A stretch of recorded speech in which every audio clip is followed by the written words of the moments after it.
Okay, so thank you so much, Dr. Chun, for doing this interview with me.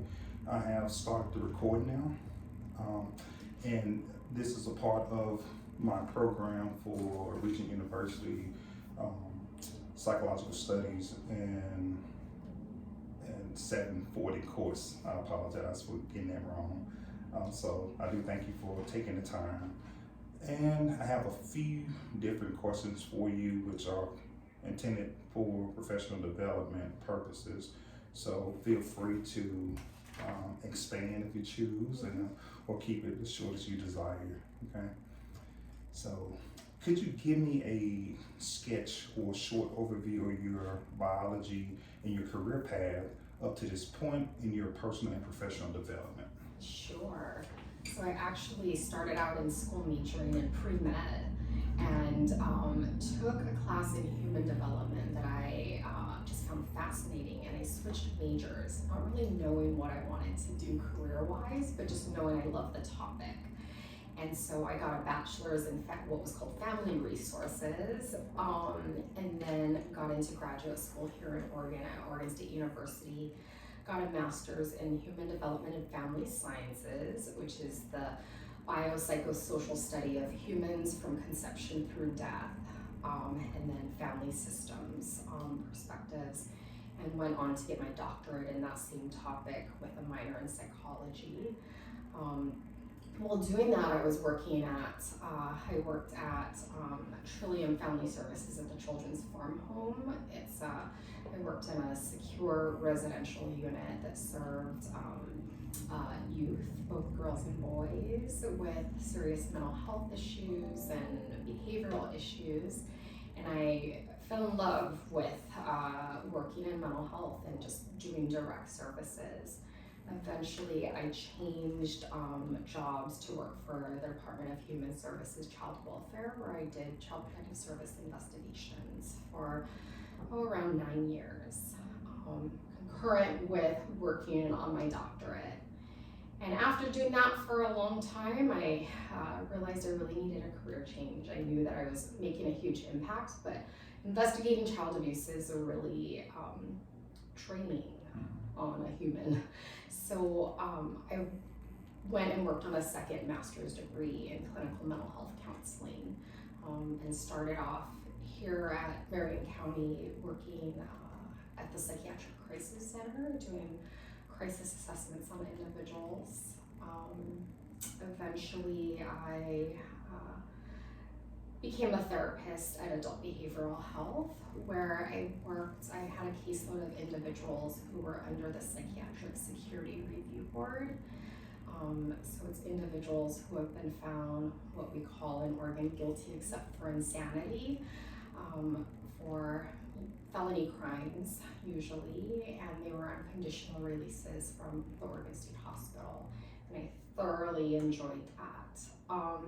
Eventually I moved up to be a clinical supervisor here, and I oversaw various programs, most notably our Assertive Community Treatment Team, or ACT team, which is a fidelity program that serves individuals with serious and persistent mental illnesses who haven't been able to achieve recovery in our traditional outpatient programs. So it's individuals who tend to utilize our hospitals quite a bit, and sometimes have criminal justice involvement, and really a high level of functional impairments because of their illness. I supervised some other programs, and then eventually moved into this role as the program manager over Adult Behavioral Health Services. Wow, that's a truly impressive resume there. So you certainly have a vast understanding as well as experience in terms of human behavior as well as community program. Yeah. So it's really a spectrum of things that I've done, but essentially something that's important to me throughout my career is really serving individuals who are underserved and overlooked and often stigmatized in our society. That is a lot. But it sounds like you've done a lot of good in the process, and with me being at the Oregon State Hospital, very familiar with the guilty except with sanity population. So thank you. In what ways do you integrate faith and theology into your professional work, if at all? So, what do you identify as being spiritual or religious? Yeah, that's, I think, changed over the years. And I actually, when I worked on my master's in clinical mental health counseling, I was at Corbin University, which is a Christian university. But through the years, I think my faith and spirituality has changed.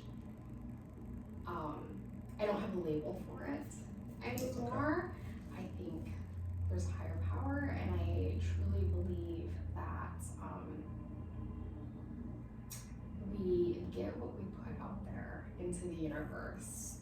The good that we do comes back to us. And I think, it sounds maybe metaphysical in some ways, but I think it's also the basis of what Christianity is that, do unto others. And so I believe that maybe on a different level. Well, thank you. I can certainly agree.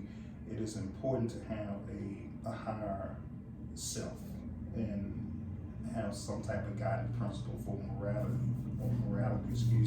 in order to keep us where we need to be, collectively as individuals. So looking forward, do you see your profession changing in the future? I don't know.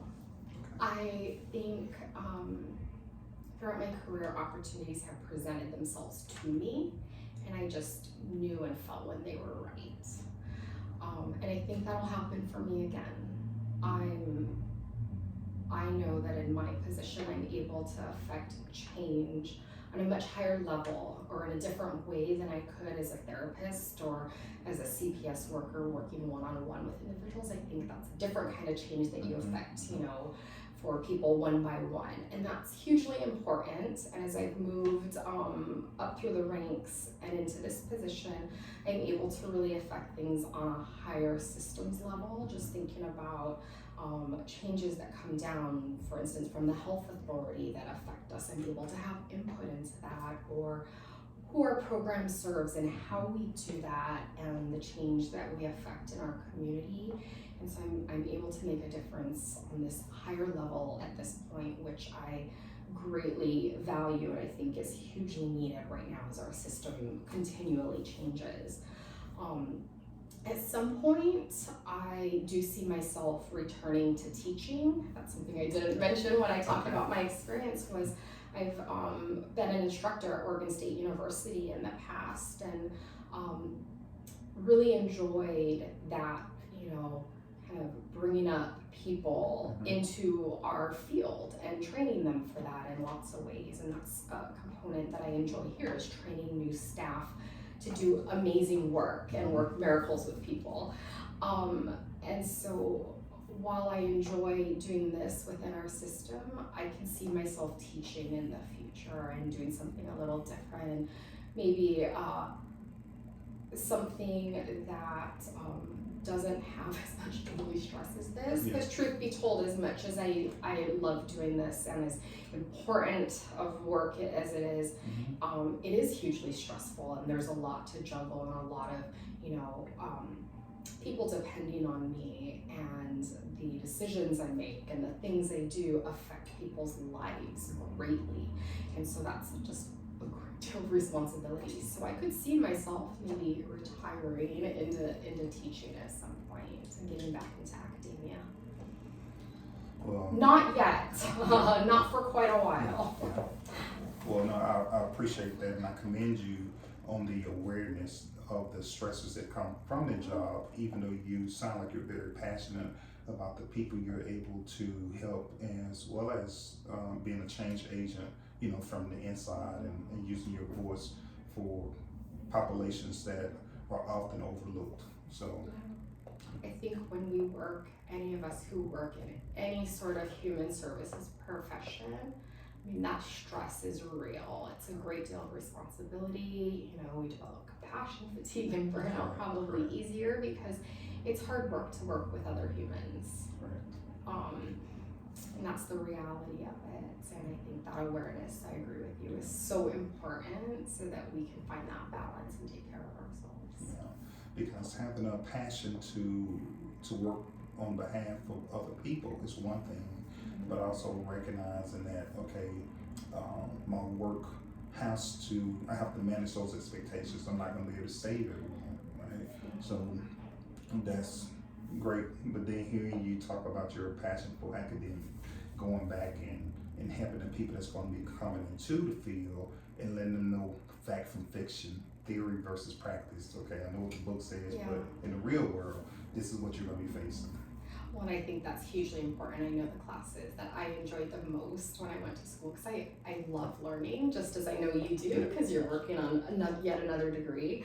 The classes that I enjoyed the most were the ones with the professors and instructors who had that practical experience versus the ones who graduated and went right into academia.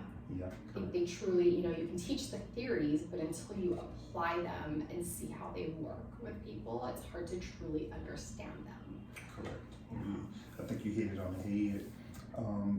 Do you hold a particular theory in doing your work?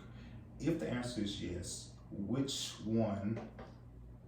Well, I guess I'll let you answer the first part of the question and then I go to the second part. So repeating that again, do you hold to a particular theory in your work? Theory as in, what do you tell me more? So here, I don't know if it's more focused on modality or a therapeutic approach.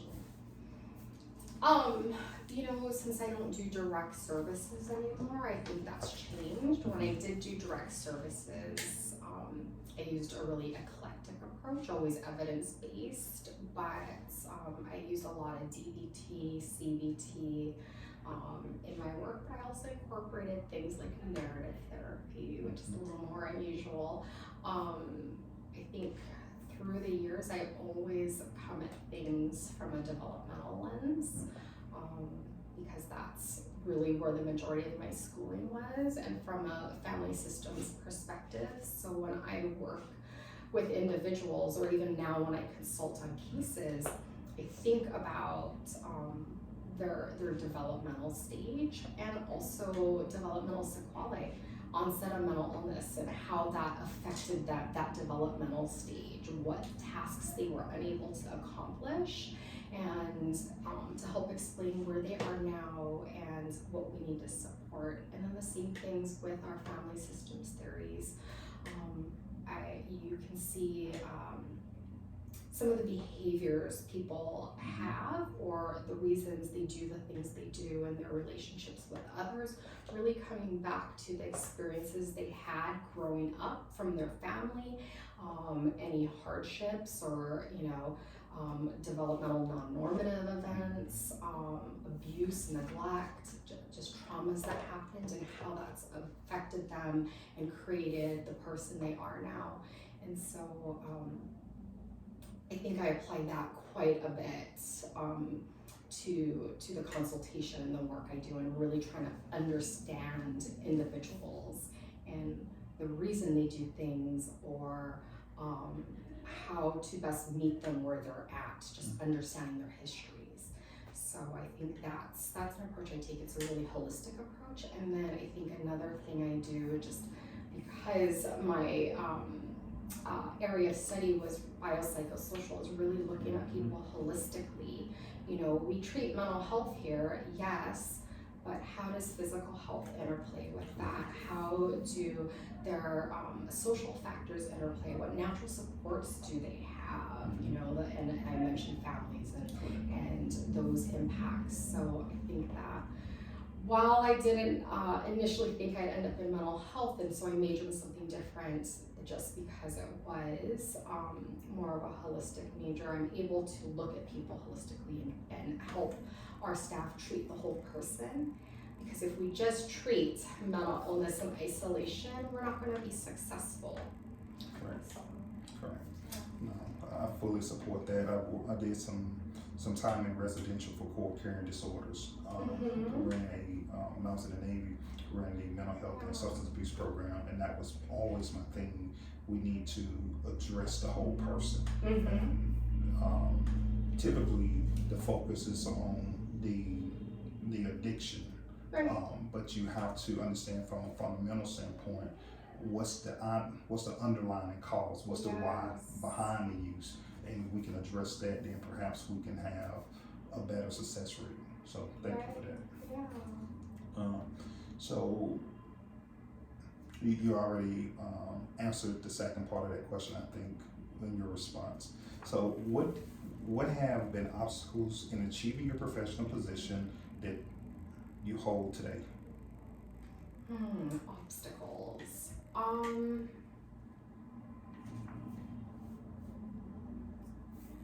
think, personally, obviously, just confidence sometimes to take the leap.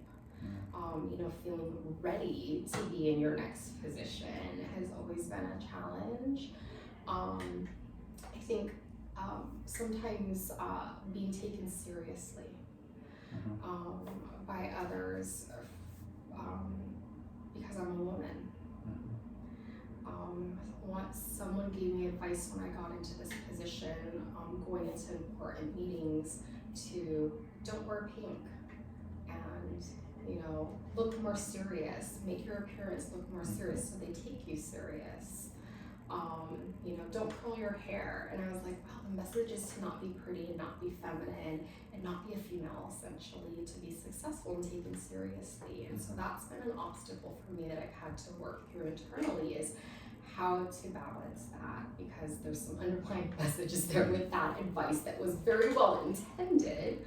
But that's something is, I think through the years I've realized there's different communication styles for men and women tend to minimize their confidence and authority when they give directions or state their point or ask questions, and it really minimizes their intelligence and their capabilities. And so that's something I've had to do some work on and really be cognizant of, to be heard at the table and for my opinion to count.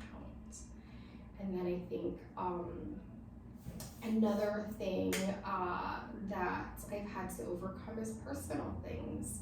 We all do this work for a reason, whether it's personal experiences or because we've had a family member who struggled with their mental health. And so that's something that I've had to reconcile is, my lived experience, although it wasn't a serious and persistent mental illness, things that have happened in my life that were traumatic, and how to, I think, manage that as a professional when you're triggered and that countertransference comes up, being able to manage that. And I think that's not unique to me. I think that's the case for many people that work here. They have lived experience somehow, and it's can be challenging to work in mental health and be able to manage both and stay healthy. And so you provided me with some awareness that as a man that I don't have to consider, right? But being told not to carry yourself a certain way or look a certain way. So that's evidence that there's still much work to be done.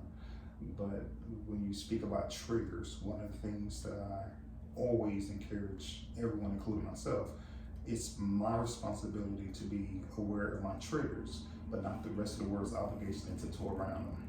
And as long as I keep that in the corner of my mind, then I'm able to, demonstrate that emotional intelligence when necessary, when that moment does happen and someone's stepping on a unpleasant spot for me. Mm-hmm. So, but thank you for that. And then the last question I have for you is, do you have any tips for professionals in development like myself?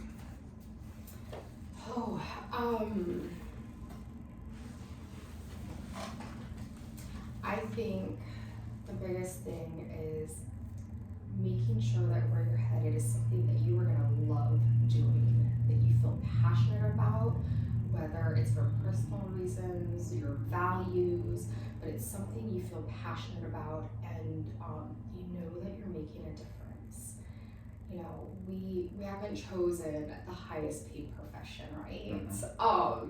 And so you have to have a reason to do it, whether that's seeing the change that you affect in others, or because it aligns with your values, or because it has to fill you somehow. Because otherwise, I think you don't last in this field. So I think for that longevity and to truly make a difference, it has to bring you joy somehow.